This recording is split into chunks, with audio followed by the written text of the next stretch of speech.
வெற்றி நமதே. வெற்றியாளர்களுக்கு வணக்கம். ஆசிரியர் தகுதி தேர்வுக்கு தயாராகி கொண்டிருப்பவர்களுக்கான காணொளி இது. பாடப்பகுதியை முழுதாக அப்படியே பார்த்துட்டே இருக்கிறோம். முக்கியமான குறிப்புகள் என்ன அப்படிங்கிறத அப்படியே கொடுத்துட்டே இருக்கிறோம். டெஸ்ட் பேட்ச் அவைலபிளாக இருக்குது. அதற்கான லிங்க்கை டிஸ்கிரிப்ஷனில் கொடுக்குறேன். நீங்கள் அதில் தொடர்பு கொண்டு உங்களுடைய ஐயங்களை கேட்டு தெளிவு பெறலாம். அடுத்ததாக இந்த சேனலை முதல் முறையாக பார்க்குறீங்க அப்படின்னா சப்ஸ்கிரைப் பண்ணிக்கோங்க. சமத்துவம் பெறுதல் அப்படிங்கிறது தான் குடிமையியல் 6ஆம் வகுப்பு முதல் பருவம் குடிமையியல்ல 2வது பாடம் சமத்துவம் பெறுதல் அப்படிங்கிறது.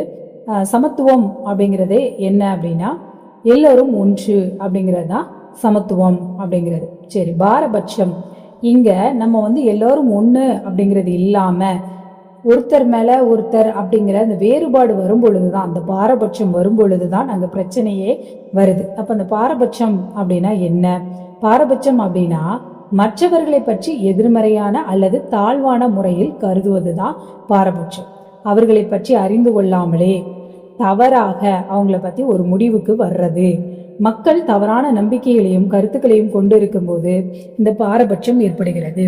முன் கூட்டல் முடிவு, அதுதான் பாரபட்சம். ஒருத்தரை பற்றி தெள்ள தெளிவாக தெரியாமல் நாம் ஒரு முடிவு எடுப்பது. பாரபட்சம் என்ற வார்த்தை முன் முடிவினை குறிக்கிறது. இது குறிப்பான விஷயம் வினாக்களை கொடுத்து கேட்கும்போது நம்ம என்ன செய்யணும், இது தெரிய வேண்டும். பாரபட்சம் என்ற வார்த்தை அல்லது முடிவினை குறிக்கும் வார்த்தை அப்படின்னு கேட்கலாம். ரொம்ப எளிமையா இருக்கிற மாதிரி தான் இருக்கும். ஆனா வினா வடிவில் பார்க்கும்போது அது நமக்கு என்னது, ஒரு புரிதல் இல்லாமல் போயிடும். பாரபட்சம் அப்படிங்கிறது மக்களின் மத நம்பிக்கைகள், அவர்கள் வாழ்கின்ற பகுதிகள், நிறம், மொழி மற்றும் உடை போன்ற பலவற்றை அடிப்படையாக கொண்டதாக இருக்கிறது. என்னெல்லாம் வாழக்கூடிய பகுதி, நிறம், மொழி, உடை, பாலின ரீதியாகவும் இன ரீதியாகவும் வர்க்க ரீதியாகவும் மாற்றுத்திறனாளிகள் மீதும் மற்றும் பிறவற்றிலும் இந்த பாரபட்சம் காணப்படும். உதாரணமா கிராமப்புற மக்களை விட நகர்ப்புற மக்களினுடைய மனப்பான்மை, அவங்களுடைய பழக்கக்கூடிய பழக்க வழக்கம், நடத்தை நாகரிகமாக இருக்கும். இது ஒரு பாரபட்சம் அப்படின்னு நம்ம சொல்லலாம். இப்போ பாரபட்சம் உருவாவதற்கான காரணங்கள், பாரபட்சம் உருவாவதற்கு பொதுவான சமூக காரணம் அப்படின்னு சொல்லி பார்த்தோம்னா சமூகமயமாக்கல், நிர்ணயிக்கப்பட்ட நடத்தை, பொருளாதார பயன்கள், சர்வாதிகார ஆளுமை, இன மைய கொள்கை, கட்டுப்பாடான குழு அமைப்பு, முரண்பாடுகள். இந்த 7 கருத்துக்கள் இருக்கு. இப்போ ஒரே மாதிரியான கருத்து, ஸ்டெரியோடைப், பாரபட்சமான கருத்து வலுப்பெறும் போது அது ஒரே மாதிரியான கருத்தாக வளர்ச்சி அடைகிறது. அதாவது எல்லாத்துக்கும் ஒரே மாதிரி இந்த பாரபட்சம் அப்படிங்கிற கருத்தே வரும்போது அது ஒரே மாதிரியான கருத்தா என்ன செஞ்சிருது, வந்துருது. இப்போ ஒரு குறிப்பிட்ட ஒன்றை பற்றிய தவறான கருத்தோ அல்லது பார்வையோ ஒரே மாதிரியாக அனைவரிடமும் உருவாக்குவது. பார்வையையோ ஒரே மாதிரியா நினைச்சிருது, பார்வையில் இது பார்வையையோ ஒரே மாதிரியா உருவாக்குவது தான் இந்த கருத்துருவாக்கம் அப்படின்னு சொல்லப்படுது. இப்போ பெண்கள் விளையாட்டிற்கு உகந்தவர்கள் அல்ல.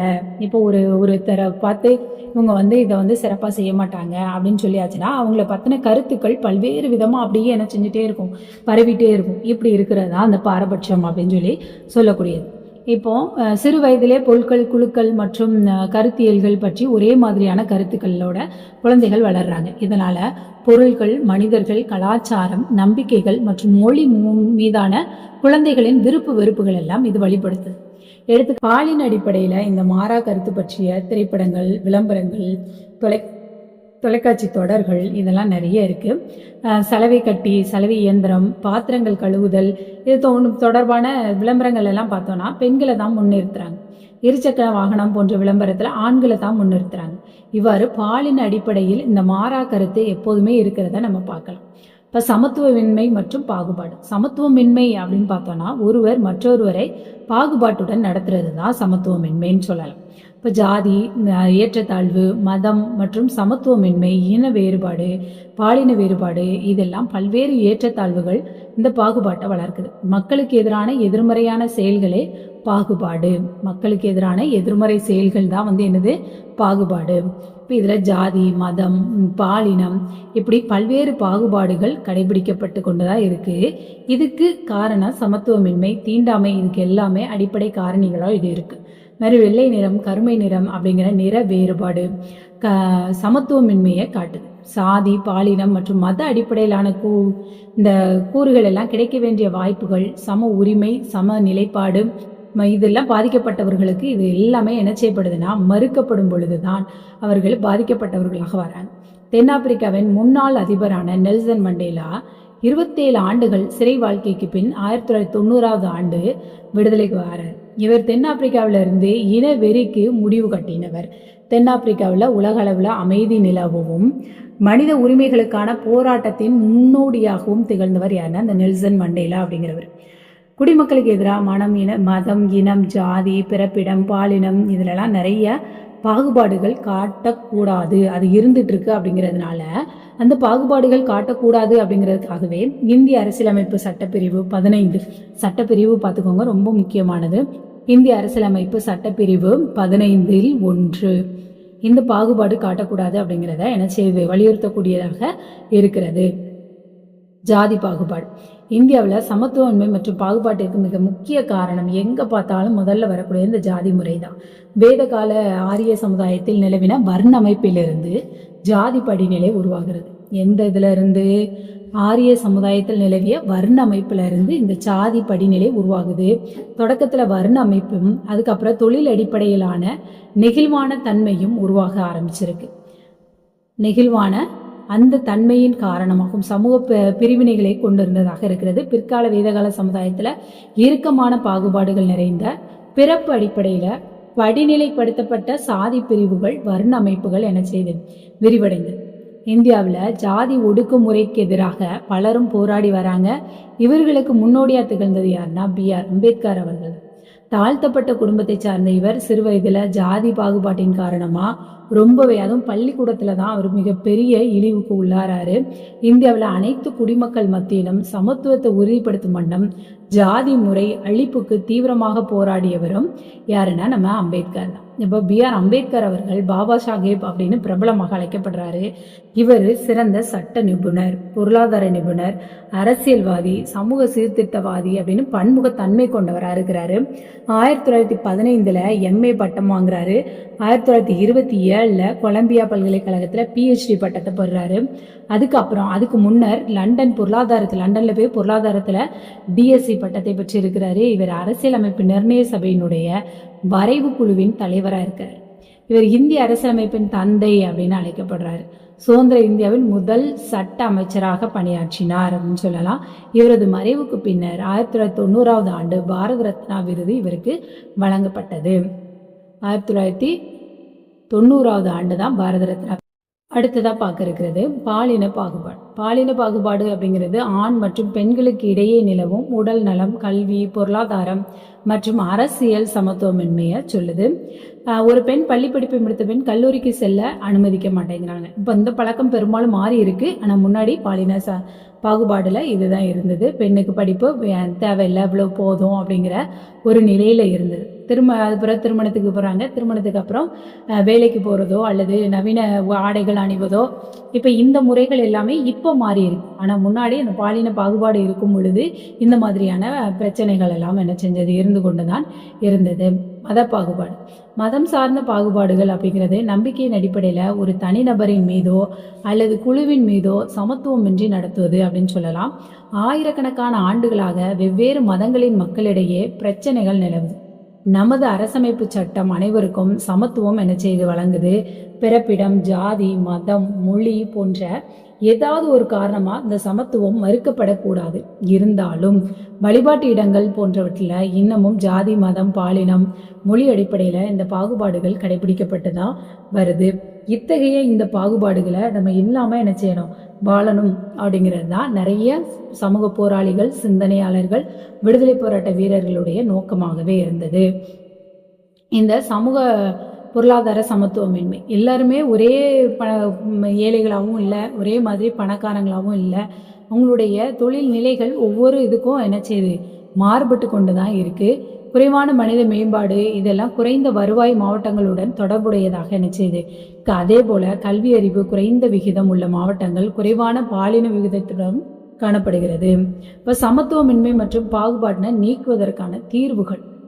ஒரு சமுதாயம் சமத்துவமின்மை இந்த பாகுபாடோட அதில் இருக்கிற பிரச்சனைகள் எல்லாம் தீர்க்கணும் அப்படின்னா அனைவருக்கும் தரமான உடல் நலம் மற்றும் கல்வியினை கிடைக்க செய்தல். தற்போதைய பாலின பாரபட்சத்தை பற்றி தெரிந்து கொள்ளுதல் முதல்ல. அடுத்து பாலின ஏற்றத்தாழ்வுகளை அகற்றுவதற்கு பொது வாழ்வு மற்றும் நிறுவனங்களின் பெண்களின் திறன்களை வெளிப்படுத்துதல். மற்ற மதங்களை பற்றி தெரிந்து கொள்ளும் வெளிப்படையான மனநிலை வளர்த்தல். வகுப்பறையில குழுவாக சாப்பிடுவதை ஊக்குவித்தல் மூலம் ஜாதி, மதம், பாலினம் ஆகியவற்றின் எந்தவித பாரபட்சமின்றி மாணவர்களை ஒன்றாக இணைக்க செய்யறது, பலதரப்பட்ட மக்களிடமும் இணங்கி வாழ்றது. அப்புறம் சட்டங்களை முறையாக நடைமுறைப்படுத்துதல். இதெல்லாம் என்ன செய்யும், இந்த பிரச்சனைகளை எல்லாத்தையும் தீர்க்கிறதுக்கு நமக்கு உதவும். இப்போ இதுல ஒரு அட்டவணை கொடுத்துருக்காங்க. எழுத்தறிவு விகிதம் 2011 படி எவ்வளவு இருக்கு அப்படிங்கிறத மாவட்டங்கள் வாரியாக இருக்கு. இந்த மாவட்டங்கள் அதிகம் எந்த மாவட்டம்லாம் இருக்குல்ல, கன்னியாகுமரி தான் இருக்கிறதுல அதிகமான முதல் நிலையில இருக்கு. கன்னியாகுமரி, சென்னை, தூத்துக்குடி, நீலகிரி. அதே மாதிரி குறைவான பகுதி அப்படின்னு பார்த்தோம்னா தருமபுரியில தான் ரொம்ப குறைவு. அதுவுமே 64.71 தான். அப்போ அந்த அளவுக்கு நம்ம ஓரளவுக்கு கல்வியில முன்னேறியே தான் நம்ம இருக்கிறோம். அது மாதிரி பாலின விகிதம் கணக்கெடுப்பு, தலா 1000 ஆண்களுக்கு நிகரான பெண்களின் எண்ணிக்கை. இப்போ நீலகிரி இதில் 1041 இருக்கிறாங்க. தஞ்சாவூரில் 1031, நாகப்பட்டினம் 1025, தூத்துக்குடி, திருநெல்வேலி 1024. அதாவது 1000 ஆண்களுக்கு இத்தனை பெண்கள் அப்படின்னு இருக்கிறாங்க. தருமபுரியில் குறைவான விகிதம். தருமபுரியில் தான் 946, சேலம் 954, கிருஷ்ணகிரி 956, ராமநாதபுரம் 977. இந்திய அரசியலமைப்பு மற்றும் சமத்துவம். இந்திய அரசியலமைப்பு அப்படிங்கிறது நாட்டின் நிர்வாகத்தை வழிநடத்தும் விதிகள் மற்றும் விதிமுறைகளுடைய தொகுப்பு. இந்திய அரசியலமைப்புல 14வது பிரிவு, ஏற்கனவே 15 பிரிவு ஒன்று பார்த்தோம். சட்டத்தின் முன் அனைவரும் சமம் அப்படின்னு சொல்லுது. மேலும் மக்களுக்கும் பகுத்தறிவுக்கும் ஒவ்வாத பாகுபாடுகள் நிறைய செய்யப்படுது, கடைபிடிக்கப்படுறத தடுக்கணும் அப்படின்னு சொல்லுது. நாட்டின் நிலப்பரப்பு பன்முகத்தன்மை கொண்டது அப்படிங்கிறதுனால அனைவரும் சமத்துவம் உறுதிப்படுத்தப்பட வேண்டும். அது மாதிரி நமது அரசமைப்பு சட்டம் இந்த இதை ரொம்ப தெளிவாக கூறுகிறது. 2 முக்கியமான காரணி: பன்முகத்தன்மைக்கு மதிப்பளித்தல் மற்றும் சுதந்திரத்தை உறுதிப்படுத்துதல் அப்படின்னு சொல்லலாம். பல்வேறு வகையான சுதந்திரம் மற்றும் அவரவர் மதத்தை பின்பற்றவும், மொழியை பேசவும், விழாக்கள் கொண்டாடவும், கருத்துக்களை சுதந்திரமாக வெளிப்படுத்தவும் இது உதவுது. அரசியலமைப்பு அப்படிங்கிறது விதிகள் மற்றும் ஒழுங்குமுறைகளின் சட்ட வடிவமைப்பா இருக்கு. இதன்படி ஒரு நாடு நிர்வகிக்கப்படும் சமத்துவம் அப்படிங்கிறது தீண்டாமையை ஒரு குற்றமாக காண்பதாகும். இந்திய அரசியலமைப்பு சட்டம் இதுபடி அது தீண்டாமை ஒரு பெருங்குற்றம் நம்மளுடைய இந்த இதுலலாம் போட்டிருப்பாங்க. பிரிவு 17 படி இந்தியாவில் தீண்டாமை ஒழிக்கப்பட வேண்டும். அரசியலமைப்பு பிரிவு 17, தீண்டாமை ஒழிக்கப்பட வேண்டும். எந்த வகையிலும் தீண்டாமையை பின்பற்றுவது தடை செய்யப்பட வேண்டும். இன்றும் கூட நாடு முழுவதும் பல்வேறு வகையான பாகுபாடுகள் காணப்படும். பெண்கள், விவசாயிகள், பழங்குடியினர் மற்றும் தாழ்த்தப்பட்ட சமூக வகுப்பினர் இவங்க எல்லாம் இன்னும் இந்தியாவில் சமுதாயத்திற்காக போராடிட்டே இருக்கிறாங்க. இப்போ இந்த இந்திய அரசியலமைப்பு சட்டமும் இதற்கு நமக்கு ரொம்பவே உறுதுணையா இருக்கு. இதோட முதல் பருவம் முழுவதும் 6ஆம் வகுப்பு முதல் பருவம் முழுவதும் நம்மளுடைய காணொலியில நிறைவு பெறுது. இதில் பிளேலிஸ்ட் டெட் சோசியல் அப்படிங்கிற பிளேலிஸ்ட் எல்லாமே இருக்கும். அதில் போய் பார்த்துக்கோங்க. நன்றி.